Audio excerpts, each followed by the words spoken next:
Welcome back to the channel English with Vera. Today we are going to learn the most important topic in English, simple present tense లో negative. మనకి ఏదైనా విషయాన్ని కావాలని చెప్తాం, వద్దు అని చెప్తాం, ఎందుకు చేయాలి, ఏం చేయాలి అనేది కూడా అడుగుతాం. సో ఇలా మనం అడిగే ప్రతి మాట ఇవన్నీ తెలుసుకోవాలి అంటే మనకి టెన్సెస్ ఖచ్చితంగా తెలిసి ఉండాలి. So please follow the class. Okay, మొన్న సింపుల్ ప్రెజెంట్ టెన్స్లో పాజిటివ్ చెప్పుకున్నాం, అంటే ఐ వాంట్ అని, ఐ లైక్ స్వీట్స్ అని ఇలా చెప్పుకున్నాం. ఇప్పుడు సింపుల్ ప్రెజెంట్ టెన్స్లో నెగిటివ్ చెప్పుకుంటున్నాం అనమాట, అంటే వద్దు అనేది మనం చెప్పుకుంటున్నాం, లేకపోతే చెయ్యను అనే విషయాన్ని మనం చెప్పుకుంటున్నాం. సో ఏంటి స్ట్రక్చర్ ఏంటి, సింపుల్ ప్రెజెంట్లో నెగిటివ్కి ముందు స్ట్రక్చర్ ఏంటో తెలుసుకోండి. ఓకేనా, subject plus don't or doesn't. Doesn't దేనికి యూజ్ చేస్తాం, హీ షీ ఇట్కి మాత్రం యూజ్ చేస్తాం. అక్కడ ఏం చేస్తాం, సింపుల్ ప్రెజెంట్ పాజిటివ్లో హీ షీ ఇట్కి ఎస్ ఆర్ ఎస్ని యాడ్ చేస్తాం, కానీ ఇక్కడ నెగిటివ్లో డజంట్ అనేది మనం యూజ్ చేస్తాం అనమాట. ఓకేనా, వెర్బ్ సేమ్ V1 ఉంటుంది, ఆబ్జెక్ట్ ఉంటుంది. ఓకే, ఇది స్ట్రక్చర్ మాత్రం గుర్తుపెట్టుకోండి కంపల్సరీ, ఎందుకంటే స్ట్రక్చర్డానికి మనం మాట్లాడడానికి చాలా ఉపయోగపడుతుంది అనమాట స్ట్రక్చర్ అనేది. ఓకే, సో ఎగ్జాంపుల్స్ చూద్దాం. ఐ డోంట్ లైక్ స్వీట్స్, నాకు స్వీట్స్ అంటే ఇష్టం లేదు అని చెప్తున్నాం, ఇష్టం లేదు అంతే. ఓకేనా, మనం దీన్ని పాజిటివ్గా ఎలా చెప్పుకున్నాం, ఐ లైక్ స్వీట్స్, ఈ డోంట్ అనేది తీసేస్తాం అనమాట. ఇప్పుడు నెగిటివ్ చెప్తున్నాం కాబట్టి డోంట్ డజంట్ అనేది యూజ్ చేస్తాం. So I don't like sweets, నాకు స్వీట్స్ ఇష్టం లేదు. వీ డోంట్ ప్లే వాలీబాల్, మేము వాలీబాల్ ఆడము అని చెప్పి. యూ డోంట్ ఈట్ యాపిల్స్, నువ్వు యాపిల్స్ తినవు. హీ డజంట్ డ్రా డయాగ్రామ్స్, ఇక్కడ చూసారా డజంట్ వచ్చింది, డజంట్ చెప్పాను కదా.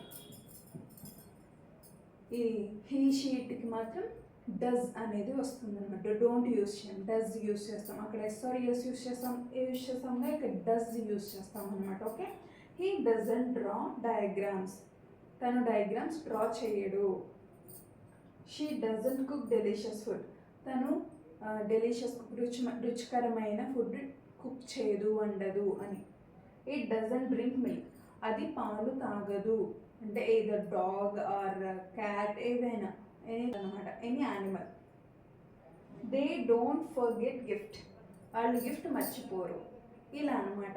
సో మనం ఈ ఎగ్జాంపుల్స్ అన్నీ కూడా నేను పాజిటివ్లో ఏవైతే చెప్పానో నెగిటివ్లో కూడా మీకు అవే చెప్పాను. మీకు కెన్ రిమెంబర్ ఈజీలీ అని చెప్పి నేను ఇలా సింపుల్గా పాజిటివ్లో తీసుకున్న ఎగ్జాంపుల్స్ని నెగిటివ్లో కూడా ఇచ్చాను అనమాట. So this is the class. Structure గుర్తుపెట్టుకోండి కంపల్సరీగా, అండ్ ఈ ఎగ్జాంపుల్స్ గుర్తుపెట్టుకోండి. మీరు కూడా ట్రై చేస్తూ ఉండండి అనమాట. ఇప్పుడు నేను ఏదైనా సింపుల్ ప్రెజెంట్లో ఇప్పుడు మాట్లాడాలనుకుంటున్నారు, ఐఎమ్ టీచింగ్, నేను చెప్తున్నాను. ఐఎమ్ నాట్ టీచింగ్, నేను చెప్పట్లేదు. లేకపోతే ఐ డోంట్ టీచ్, నేను చెప్పను, ఇలా అన్నమాట. మనం ఏదైనా మీరు ఏదో ఇంగ్లీష్ నేర్చుకోవాలంటే నేను చెప్పేది చూసి నేర్చుకోనే అక్కర్లేదు. మీరు మనం ఇప్పుడు చేస్తున్న పనిని కూడా మీరు ఈ టెన్స్లో చెప్పడానికి ట్రై చేయండి, అప్పుడు మీకు ఇంగ్లీష్ ఖచ్చితంగా వస్తుంది. ఓకే, సింపుల్ ప్రెజెంట్ యొక్క పాజిటివ్స్ చూసాం, నెగిటివ్స్ చూసాం. ఇప్పుడు యూజెస్ ఏంటో తెలుసుకుందాం. అంటే సింపుల్ ప్రెజెంట్ని హాబీస్గా యూజ్ చేస్తారు, యూనివర్సల్ ట్రూత్స్గా యూజ్ చేస్తారు అనేది మీరు ఆల్రెడీ వినుంటారు. సో ఎందుకు యూజ్ చేస్తారు అనేది అంటే అవి ఎప్పుడు అలా నిత్య సత్యాలు అనమాట, ఎప్పుడు జరుగుతూనే ఉంటాయి అవి. సో మనం వాటిని అయిపోయాయని కానీ అవుతాయని కానీ చెప్పలేమన్నమాట. సో అందుకే సింపుల్ ప్రెజెంట్ టెన్స్లో వాటిని చెప్తాం. సో ఇప్పుడు యూజెస్ ఏంటో తెలుసుకుందాం. Okay, let's get in to the class. Uses ఏంటి, హాబీస్ని యూజ్ చేస్తాం. హాబీస్ అంటే ఏంటి, మనం డైలీ చేసేవి, రోజు చేసే పనులు ఉంటాయి కదా, వాటిని హాబీస్ అంటాం అనమాట. So he plays cricket daily cricket ఆడతాడు అనమాట. ఐ లెర్న్ డ్యాన్స్ డైలీ, నేను రోజు డ్యాన్స్ నేర్చుకుంటాను. అలా హాబీస్కి సింపుల్ ప్రెజెంట్ని యూజ్ చేస్తాం. నెక్స్ట్ యూనివర్సల్ ట్రూత్స్ అంటే నిత్య సత్యాలు, ఎప్పటికీ అవి మారవు అనమాట, అలానే ఉంటాయి. వాటికి కూడా sun rises in the east, sun ఎక్కడ ఈస్ట్లో తూర్పున ఉదయిస్తాడు అనేది మనం ఎప్పుడూ చదువుకుంటాం, ఎప్పుడు అలానే ఉంటుంది కూడా. మరి sun sets in the west, sun set అవుతుంది అనమాట అక్కడ, తూర్పున ఉదయిస్తాడు, పడమరన అస్తమిస్తాడు. Okay, star shine in the sky. Stars ఎక్కడ షైన్ అవుతాయి? స్కైలో, ఆకాశంలో షైన్ అవుతాయి, మెరుస్తాయి అన్నమాట. ఓకేనా? అలా హాబీస్కి, యూనివర్సల్ ట్రూత్స్కి యూజ్ చేస్తాం.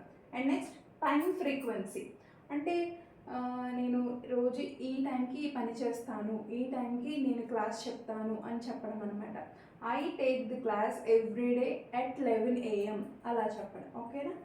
I wake up daily at 6 AM. నేను రోజు ఉదయాన్నే పొద్దున్న 6ంటికి లేస్తాను. టైం ఫ్రీక్వెన్సీ, ఈ టైంకి ఇలా చేస్తాను అని చెప్పడం అనమాట. Okay, planned future actions.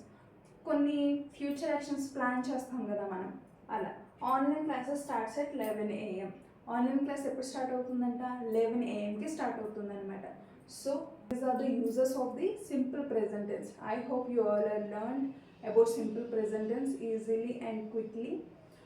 If your comments, likes and subscriptions are the boost up for me. It gives me energy to develop my classes, and I can give you more and more classes like this if you support me. So your support is my strength and your support is my success. So please like, share and subscribe, and don't forget to smile. Thank you.